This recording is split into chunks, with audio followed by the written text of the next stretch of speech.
Jemaat yang dikasihi Tuhan, marilah kita datang kepada Tuhan yang senantiasa memberkati dan memberikan kekuatan di dalam menjalani kehidupan ini. Muliakanlah namanya dan naikkanlah pujian syukur kepada Sang Penebus, Sang Maha Kudus dan Sang Maha Besar. PKJ 2, mulia-mulia namanya.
Ibadah minggu ini berlangsung dengan pengakuan bahwa pertolongan kita adalah di dalam nama Tuhan Allah yang telah menciptakan langit dan bumi.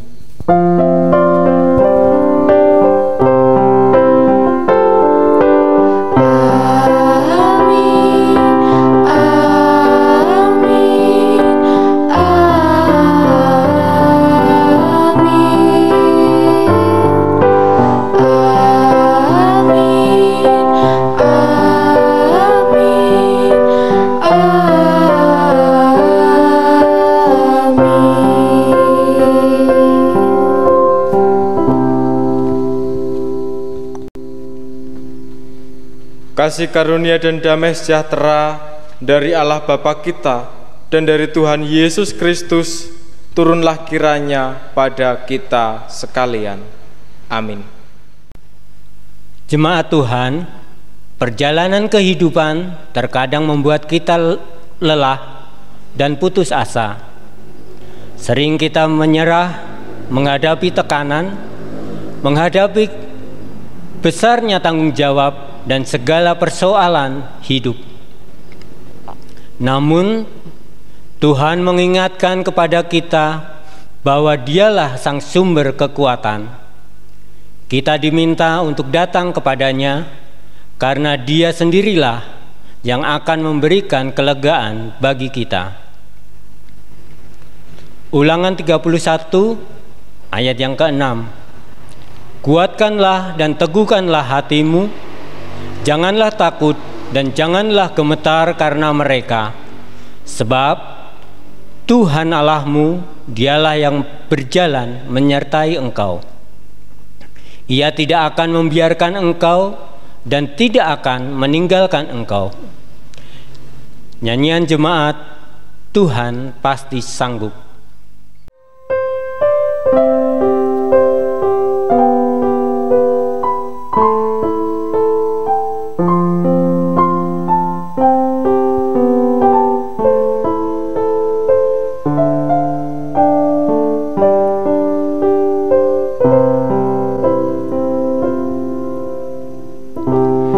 Kuatkanlah hatimu,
Kasihilah Tuhan Allahmu dengan segenap hatimu dan dengan segenap jiwamu dan dengan segenap akal budimu, dan kasihilah sesamamu manusia seperti dirimu sendiri.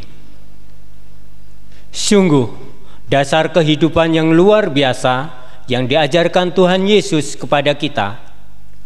Apakah kasih itu telah kita wujud nyatakan di dalam kehidupan kita? Atau apakah kita masih juga takut menyatakan kasih itu bagi sesama dan bagi Tuhan? Marilah kita melihat diri kita masing-masing seraya memohon pengampunannya atas segala dosa kita.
Kepada setiap kita yang dengan kesungguhan hati mengakui dosa di hadapan Tuhan, maka Ia berkenan mengampuni dosa kita seperti yang dinyatakan dalam Roma 10 ayat 9-11. Sebab jika kamu mengaku dengan mulutmu bahwa Yesus adalah Tuhan dan percaya dalam hatimu bahwa Allah telah membangkitkan Dia dari antara orang mati, maka kamu akan diselamatkan. Karena dengan hati orang percaya dan dibenarkan, dan dengan mulut orang mengaku dan diselamatkan. Karena kitab suci berkata, barang siapa yang percaya kepada Dia tidak akan dipermalukan. Demikianlah berita anugerah dari Tuhan. Syukur kepada Allah.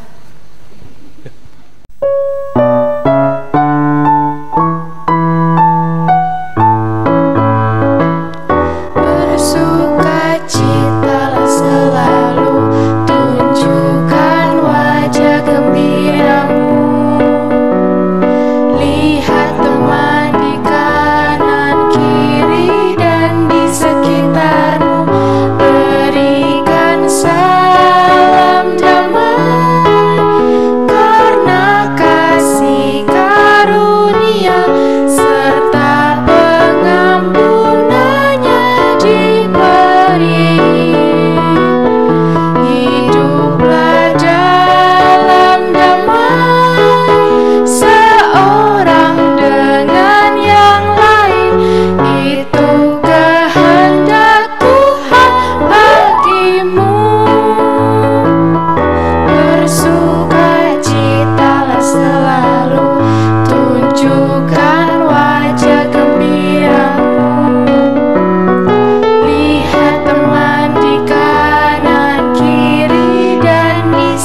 Mari kita bersatu hati di dalam doa. Sungguh kami mengucap syukur Tuhan atas kasih dan penyertaan-Mu di dalam kehidupan kami. Di tengah-tengah kondisi yang semakin memanas di bangsa kami Indonesia, kami masih memiliki semangat untuk bersatu, bersekutu, memuji dan memuliakan nama Tuhan. Meskipun kami tidak dapat berkumpul bersama-sama di dalam satu ruangan untuk memuji dan memuliakan nama Tuhan, tetapi hati kami, jiwa kami tetap terpanggil untuk selalu bersukacita. Pada saat ini Tuhan, di dalam ibadah ini kami teringat untuk gereja kami GKJ Salib Putih, gereja yang hidup oleh karena kasih penyertaan Tuhan. Kami mohon berkat-Mu, Engkau hadir di tengah-tengah jemaat GKJ Salib Putih.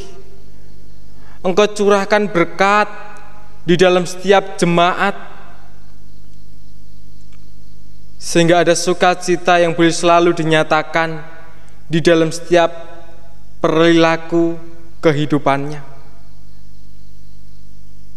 Kami juga berdoa untuk saat ini bagi seluruh majelis gereja dan juga panitia yang ada, kiranya Tuhan selalu memberkati. Apa yang telah menjadi rancangan, biarlah semuanya boleh berjalan, dilaksanakan dengan baik, dan semuanya hanya untuk kemuliaan nama Tuhan. Bapa di dalam surga, pada saat kami pun berdoa bagi bangsa kami Indonesia, terkhusus di kota Salatiga ini, di mana kami masih harus terus berjuang untuk menghadapi pandemi COVID-19 yang masih terus menghantui kehidupan kami. Kami percaya Tuhan, ada penyertaan-Mu, ada kuasa yang nyata akan bersama-sama dengan kami untuk keluar dari situasi pandemi ini. Meskipun masih banyak sekali yang terdampak, Bapa di dalam surga, pada saat ini kami pun berdoa untuk setiap pergumulan yang dihadapi oleh jemaat Tuhan, mereka yang lemah, mereka yang berteriak meminta tolong, mereka yang membutuhkan kehadiran. Kiranya Engkau memakai setiap kanan kiri saudaranya untuk memberikan sukacita, untuk memanggil bersama-sama, supaya boleh tetap mengandalkan Tuhan di dalam pergumulannya. Pada saat ini kami pun berdoa untuk keluarga Bapak Pendeta Emeritus Waluyo Sejati. Kiranya Engkau selalu hadir di tengah-tengah kehidupan keluarganya, memberikan damai sejahtera. Bapa di dalam surga, saat ini kami akan mendengarkan sabda firman-Mu. Kiranya Roh Kudus-Mu hadir memberkati setiap kami, sehingga kami boleh siap untuk mendengarkan sabda firman Tuhan. Di dalam nama Tuhan kami Yesus Kristus, kami berdoa. Amin. Firman Tuhan pada hari ini kita ambil dari surat Efesus 6 ayat yang 10 sampai dengan yang ke-20.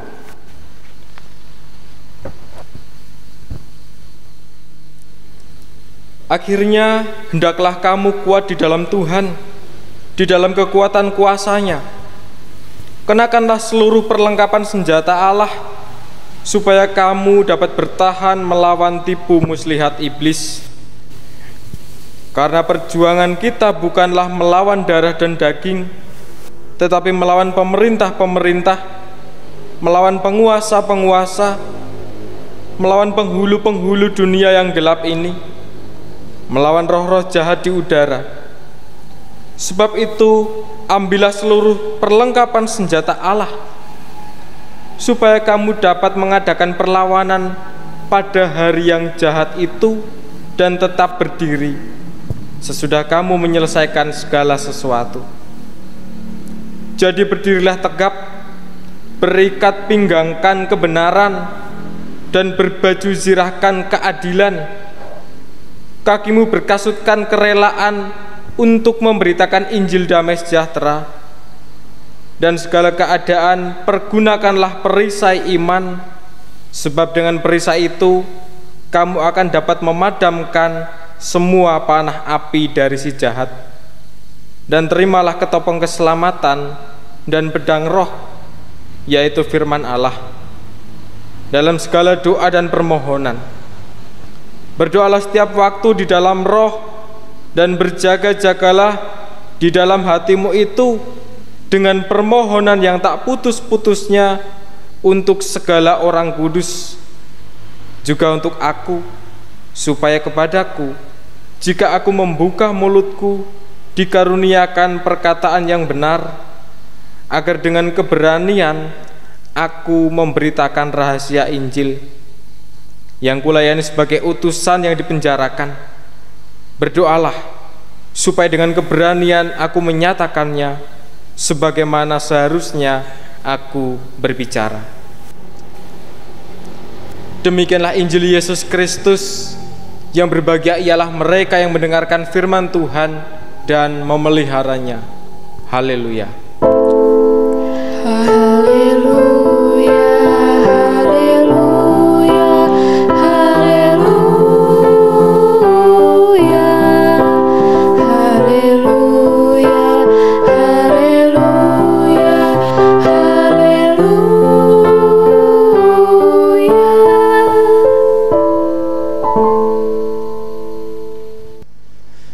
Jemaat yang dikasihi Tuhan, pada saat hari ini saya teringat dengan sebuah kisah seorang teman yang saya jumpai pada waktu saya berkuliah.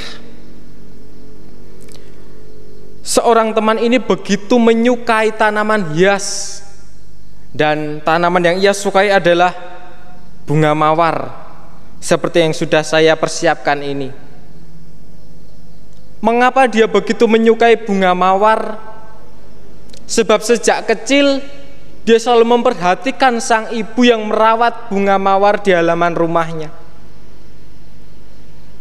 Karena begitu sering ia memperhatikan bunga mawar yang begitu cantik, kemudian ia memiliki hati untuk merawat dengan sendiri bunga-bunga mawar tersebut. Dan benar, suatu saat ia kemudian membeli beberapa pohon untuk dirawat dengan warna yang begitu cantik dan bermacam-macam. Selama beberapa tahun ia benar-benar merawat bunga mawar ini, sampai tidak hanya untuk dinikmati keindahannya saja, tetapi juga ia dapat menghasilkan keuntungan dari perawatan bunga mawar. Begitu luar biasa. Bahkan ia mengakui bahwa selama ini ia hidup juga oleh karena hasil penjualan bunga mawar di dalam perkebunannya. Saudara-saudara yang terkasih di dalam Tuhan, di awal masa pandemi COVID-19 waktu itu, Indonesia yang masih ganas-ganasnya, masih banyak orang takut tentang COVID, digegerkan dengan munculnya tanaman keladi. Tanaman liar yang banyak tumbuh di sekeliling rumah kita, ini sempat menggegerkan orang-orang di Indonesia. Sebab pada waktu itu tanaman keladi ini memiliki harga jual yang begitu tinggi, luar biasa, sampai membuat banyak orang berbondong-bondong untuk mencari tanaman keladi. Dan mungkin Bapak Ibu juga ada yang menjadi bagian orang yang mencari tanaman ini untuk dirawat ataupun untuk dijual. Tanaman keladi yang tumbuh di sekeliling pekarangan rumah kita mendadak memiliki harga jual yang begitu tinggi. Seorang teman yang tadinya merawat bunga mawar, kemudian ia juga terpincut untuk menjadi pemburu tanaman keladi, sebab ia sangat tergiur dengan harga jualnya. Sampai-sampai ia menggunakan setiap waktunya untuk berburu, entah itu ke hutan, ke pekarangan, atau bahkan mencari ke tempat-tempat penjual. Akan tetapi saudara-saudara, tidak lama kemudian tanaman ini harganya mulai turun, tidak lagi mahal. Seorang teman yang tadinya begitu memburu tanaman ini, ia melupakan jika dirinya telah memiliki perkebunan mawar yang begitu luar biasa, yang sudah cukup luas, yang sudah memberikan banyak kehidupan di dalam dirinya. Jangankan merawat, untuk menyiram perkebunannya saja dia sudah lupa. Jemaat yang dikasihi Tuhan, seringkali di dalam kehidupan kita ada perubahan-perubahan yang akan terus dihadapi, yang akan terus dialami. Dan di sana terkadang kita akan begitu mudah untuk digoyahkan, sebab ada sebuah keuntungan yang akan kita dapatkan di situ. Atau mungkin ada rasa nyaman, ada rasa aman yang akan kita dapatkan. Ada sesuatu yang baru, kita melupakan apa yang pernah kita miliki sebelumnya, yang justru telah memberikan kehidupan. Saudara-saudara yang kasih Tuhan, cerita di awal tadi nampaknya selaras dengan kondisi jemaat Kristen di kota Efesus pada waktu itu. Pemberitaan Injil, kabar sukacita tentang Yesus Kristus telah didengar, telah diterima oleh jemaat di Efesus. Akan tetapi di sisi lain, mereka juga masih memiliki upaya-upaya di dalam penyembahan berhala, penyembahan dewa-dewa Yunani, dan salah satunya pada waktu itu adalah Dewi Artemi, atau juga disebut dengan Dewi Kesuburan. Tidak hanya itu saja, jemaat Kristen di Efesus pada waktu itu mereka juga menghormati, menyembah sosok kaisar. Kondisi yang terjadi di tengah-tengah kehidupan jemaat di Efesus menarik perhatian bagi Rasul Paulus dan menimbulkan sebuah keprihatinan. Oleh sebab itu kemudian Rasul Paulus dengan suratnya ia tujukan kepada jemaat di Efesus untuk menghimbau supaya mereka boleh mengingat kembali akan pemberitaan Injil yang telah mereka dapatkan. Rasul Paulus terpanggil untuk menghimbau supaya jemaat dapat memiliki ketetapan hati. Sebab apa yang dihadapi bukan lagi permasalahan adu fisik antara manusia dengan manusia, tetapi ini adalah antara manusia dengan iman percayanya. Pada saat itu kemudian Rasul Paulus memberikan sebuah himbauan kepada jemaat supaya mereka diperlengkapi dengan persenjataan Allah, digambarkan dengan sosok yang mempersiapkan diri untuk maju ke medan perang, bersama dengan pakaiannya yang lengkap untuk melindungi diri dengan persenjataan yang lengkap. Tetapi di sana Rasul Paulus bukan mengajak jemaat untuk melakukan kekerasan, bukan melawan dengan kekerasan, tetapi ungkapan ini disampaikan sebagai sebuah metafora, sebagai sebuah kiasan, supaya jemaat dapat hidup dalam kesalehan, supaya jemaat dapat hidup di dalam kesalehan. Sebab di dalam Yesus Kristus ada kasih, ada anugerah keselamatan yang telah diberikan bagi orang-orang percaya. Anugerah inilah yang kemudian harus dirawat oleh jemaat di Efesus pada waktu itu. Mereka harus dapat melawan kejahatan-kejahatan yang ada di sekitarnya, ada di sekelilingnya, yang di situ akan menggoyahkan iman percaya mereka kepada Tuhan. Oleh sebab itu kemudian jemaat dibekali dengan kebaikan, kerelaan hati untuk memberitakan Injil, kebenaran, keadilan, dan mereka boleh tetap beriman dengan didasarkan firman Tuhan. Bekal-bekal ini nampaknya menjadi sebuah upaya supaya jemaat dapat tetap hidup di dalam kesalehan. Sebab tantangan mereka adalah tantangan merawat iman, iman percaya yang telah memiliki anugerah keselamatan.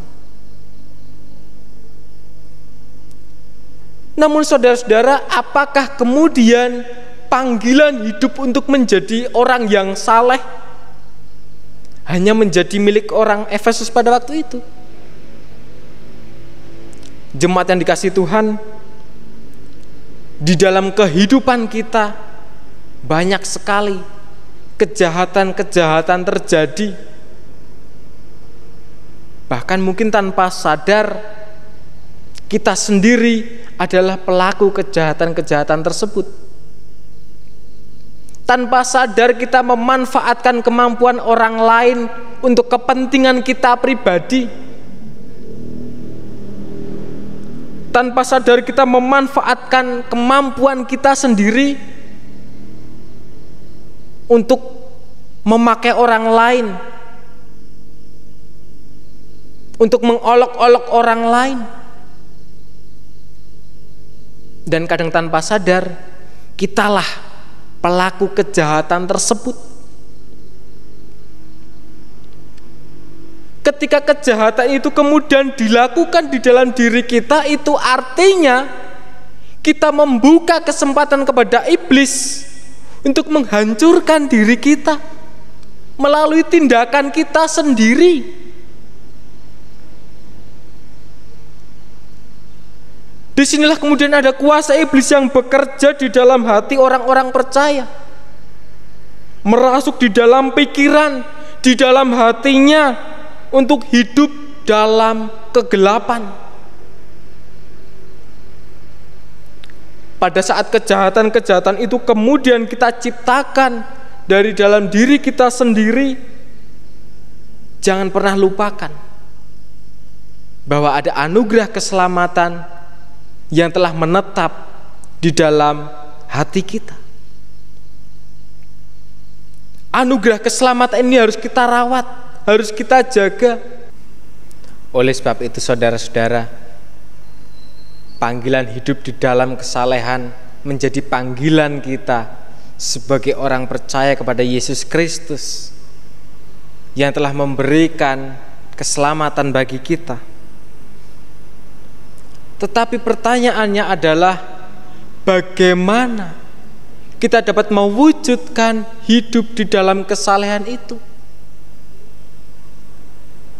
Saudara yang dikasihi Tuhan, Hidup di dalam kesalehan adalah kita tidak menjadi pribadi-pribadi yang menimbulkan kejahatan, tidak memiliki pikiran-pikiran yang jahat. Dan yang menjadi puncak kesalehan kita adalah ketika kita mau mawas diri, melihat di dalam diri kita sendiri, sejauh mana aku dapat melakukan sesuatu yang baik. Mawas diri menjadi panggilan kita pada hari ini. Apakah kita benar-benar kuat di dalam mempertahankan iman percaya kepada Tuhan? Atau kita masih memiliki keinginan untuk meninggalkan Tuhan pada saat kita hidup di dalam tekanan? Apakah kita telah berani berkata benar? Apakah kita telah berani berkata adil? Atau menjadi pencipta kejahatan dengan sesama kita? Saudara dikasihi Tuhan, mari selamat merenungi keimanan saudara kepada Tuhan Yesus Kristus. Sudahkah saudara benar-benar beriman kepada Yesus Kristus? Atau masih memberikan celah kepada iblis di dalam hati saudara? Selamat merenungi. Tuhan memberkati. Saat hening bagi kita.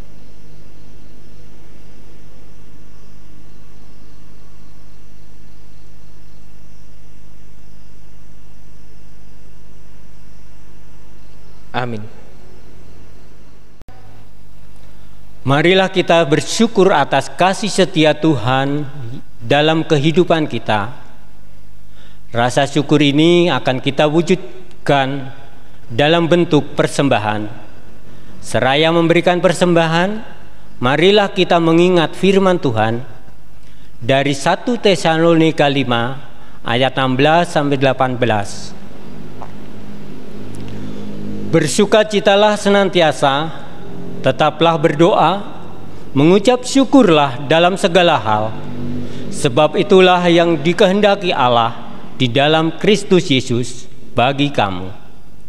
Kita akan mengumpulkan persembahan diiringi nyanyian PKJ 216, Berlimpah Sukacita di Hatiku.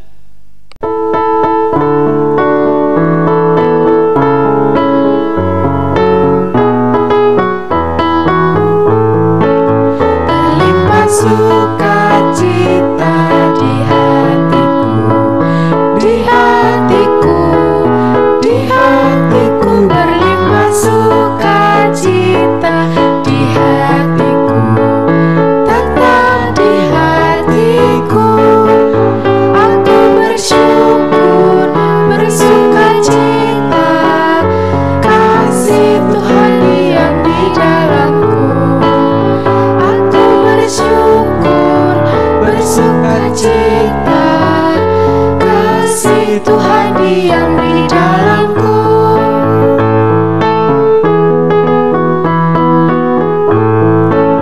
Berlimpah sukacita di hatiku, di hatiku, di hatiku, berlimpah sukacita di hatiku, tetap di hatiku.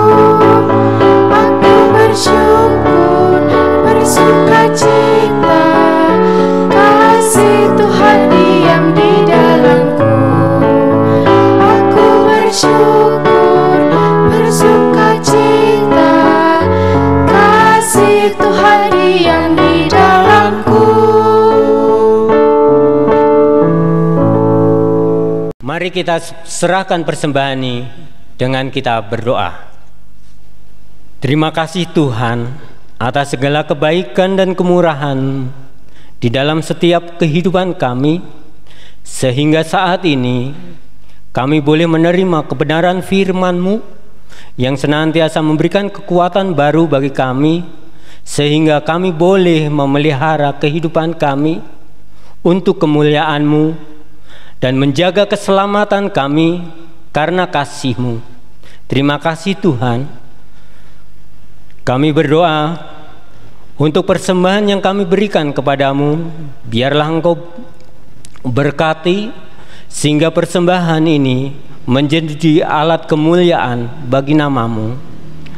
Berkati hamba-Mu yang mengelola akan persembahan ini, berikan hikmat bijaksana daripada Engkau sehingga dalam pengelolaannya sesuai dengan kehendak dan rencana-Mu Tuhan.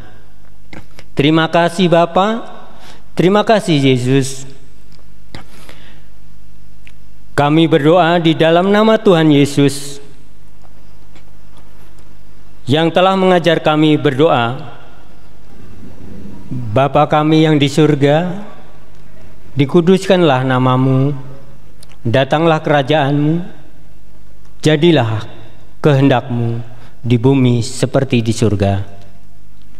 Berikanlah kami pada hari ini makanan kami yang secukupnya, dan ampunilah kami akan kesalahan kami seperti kami mengampuni orang yang bersalah kepada kami.